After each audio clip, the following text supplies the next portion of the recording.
Guys, so ang ating menu para sa ating for today's video ay gagawa po tayo ng pansit, sibuyas, tapos carrots.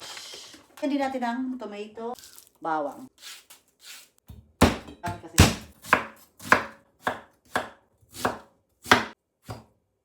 tayo isang manok.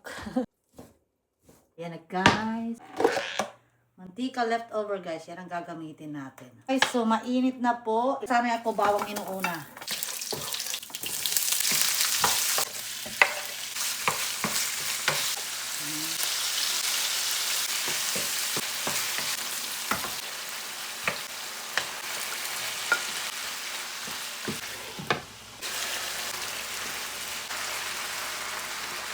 May feel sa guys.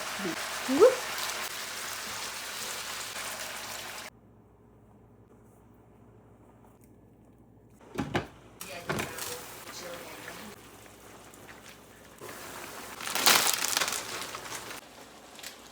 Gusto ko yung medyo may sabaw sa pansit canton. Sarap. Tapos luto na siya. Gusto ko yan. Ayan o. Ayan din. Oh, sarap. Turn it towards me. That's good. Now, you need chicken and you like it. This is guys mine. Look at that.